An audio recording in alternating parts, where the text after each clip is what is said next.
VTP is not on the Encore blueprint, but I still think it's very important that you know this. It might pop up in your real-world scenarios. VTP stands for VLAN Trunking Protocol.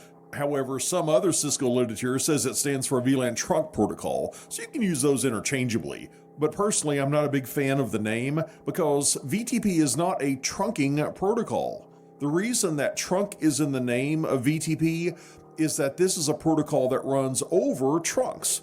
Here we have all of our switches interconnected with trunks, and the purpose in life of VTP is to allow us to create, modify, or delete a VLAN on one switch and have that change propagated throughout our switched infrastructure, so we don't have to make changes on each switch individually. For example, here on switch SW1, maybe I create VLAN 100. Well, if we have VTP configured, that switch SW1 can send VTP advertisements over its trunk links down to switches SW2 and SW3.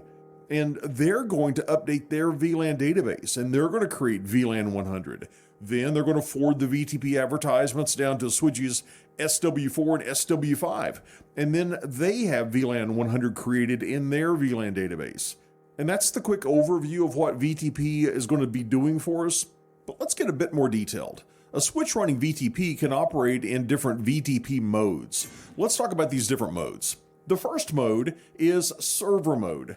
Here, we're able to create a VLAN on a switch configured for server mode. We can delete, we can modify VLANs, but just because we're a server doesn't mean that we cannot learn from someone else. If we receive a VTP advertisement from another switch, yeah, we might update our VLAN database based on that advertisement. That begs the question, how do I know that that advertisement I just received is more authoritative than my own VLAN database? Well, we're going to have something called a configuration revision number. And whoever has the highest configuration revision number is going to be considered the most authoritative source of VLAN information. So if I receive a VTP advertisement and let's say its configuration revision number is 10, but my local VLAN database has a configuration revision number of 9, then I'm going to believe the advertisement. And a server mode switch can forward VTP advertisements that it receives, and if we make a change directly on that switch configured as a server, then it can originate VTP advertisements. Contrast server mode with client mode. With client mode, we cannot go to the command line interface of that switch and say I want to create or modify or delete a VLAN. However, that switch does have a VLAN database, and we can update that VLAN database based on advertisements that we receive. And if we receive an advertisement, then we're going to forward that advertisement out our trunk ports, and we can originate VTP advertisements. How is that possible? If I'm not able to make a change, how can I originate a VTP advertisement? This is a common point of confusion. In fact, some people have put their switches in client mode to make it quote-unquote safe to add them to an existing network, and it's led to some disastrous results. We'll talk about that coming up in just a few moments. But client mode, we cannot go directly to that switch and create, modify, or delete a VLAN. And maybe we have a switch that doesn't really want to participate in this exchange of VTP advertisements. We can have a switch in transparent mode. Here we can go to the command line interface on that switch and we can create, delete, modify VLANs. But if we receive a VTP advertisement, we don't make any updates based on that. We don't originate any VTP advertisements. We don't tell anybody what we have configured on our switch, and we don't update our switch based on information we receive from anyone else. However, if I receive an advertisement from a neighboring switch, I'm not going to stop it because somebody downstream from me may want that information. So we still can forward VTP messages that we receive. And we have different versions of VTP that we'll be talking about in a few moments. But in version 3, there's support for something called a primary server. So instead of just a server mode, we can have a primary server. This is only something available in VTP version 3, and it is the only switch in our topology that can create, delete, or modify VLANs. This can help overcome that danger that I was telling you about that we'll discuss in a moment. Specifically, it can prevent the accidental overriding of a VLAN database. Now let's take a look at an example using some of these different VTP modes. Let's say that switch SW1 is running in server mode. SW2 is in client mode, SW3 is a transparent mode switch, SW4 is in server mode, SW5 is client mode. And let's say I go to switch SW4 is in server mode, SW5 is client mode. And let's say I go to switch SW1 and I create VLAN 100. Well, we're going to send VTP advertisements down to switches SW2 and SW3 over those trunk links, and SW2, which is in client mode, it's going to update its VLAN database, and it's going to create VLAN 100 on its switch. But switch SW3 is in transparent mode. It's not going to update its VLAN database. But it's not going to stop the advertisement. Both switches SW2 and SW3, they will forward on that VTP advertisement over their trunk links down to switches SW4 and SW5. And one is in server mode and one is in client mode, and they both create VLAN 100 in their VLAN database. So we can have multiple servers in a network, unless we're running VTP version 3 where we have a primary server. Now let's talk a bit more about that caution, where we might accidentally overwrite the VLAN database on all of our switches. Here, I'm showing you the configuration revision number of all the switches in this topology. And everybody should agree, once we reach a steady state and everybody agrees on what the VLAN database looks like, every switch, except a transparent mode switch, every switch is going to agree on the VLAN database, and they're going to agree on the configuration revision number. That way, if I go to a switch like SW1 and I create a new VLAN, that will increment the configuration revision number from, in this case, 12 to 13. And when that advertisement goes out to switches SW2, SW4, and SW5, they're going to say, oh, 13, that's more authoritative than my configuration revision number of 12, so I'm going to update my VLAN database based on that. Now notice, a transparent mode switch has a configuration revision number of a 0. Now here's the danger I was telling you about.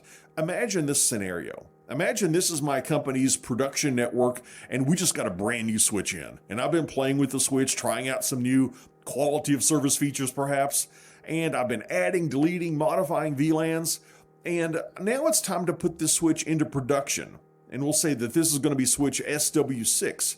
And I don't want to cause a disruption to the existing VLAN database, so I think I'll switch this to client mode.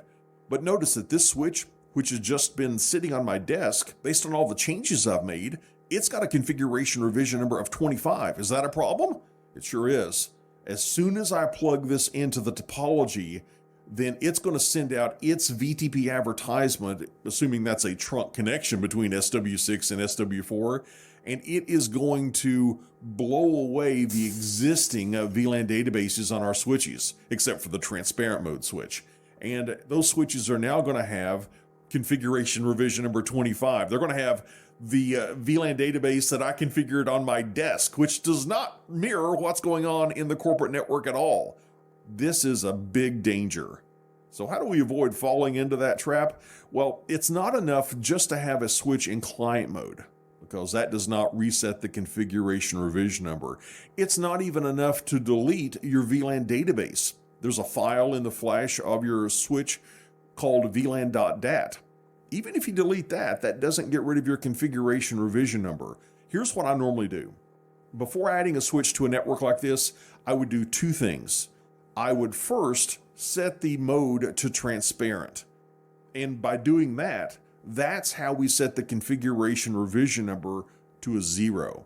Then I would delete that VLAN database just as an extra caution. It's probably not necessary, but I like to do that just as an extra caution. And then maybe I set it to client mode. Now when I plug into the network, I'm not going to have the authoritative configuration revision number because I reset it to a 0 by switching it temporarily to transparent mode. And we also mentioned a moment ago that if we're running VTP version 3, that could protect us against this as well. Because with VTP version 3, we can have a primary server. We can have just one switch that's able to create, modify, or delete VLANs. So the addition of this extra switch in the network is not going to inadvertently destroy our existing VLAN databases. In fact, let's talk about some of the different version enhancements. What we've been talking about so far is generally true for VTP version 1, but what extra things do we get with VTP versions 2 and 3? First, let's consider VTP version 2. The first one isn't that impressive these days. It supports token ring VLANs. Well, I haven't had to work with a token ring VLAN since I think back in 2001 when I took my CCA lab. Way back then, there was token ring on the lab. Yeah, you're probably not going to be running into that much in today's networks. But with VTP version 2, a transparent mode switch, if it receives an advertisement, it's not going to check to see if that advertisement matches its VTP domain configuration or its version information. It's just going to forward it on. Now with VTP version 3, we mentioned that it supports that primary server where we have that one switch on which we can create, delete, or modify VLANs, and that's going to prevent somebody from adding a switch intentionally or accidentally that could have a higher configuration revision number and delete everything on all the switches. We want to prevent that. Also, something we could not do with VTP versions 1 and 2, we could not support extended VLANs in the range of 1006 through 4094. We can with VTP version 3. It also supports private VLANs. It supports multiple spanning tree. It improves authentication. You can even turn it off with version 3. You can turn the mode to off. And the great news is, since there's so much VTP version 2 out there today, VTP version 3 is backwards compatible with both versions 1 and version 2.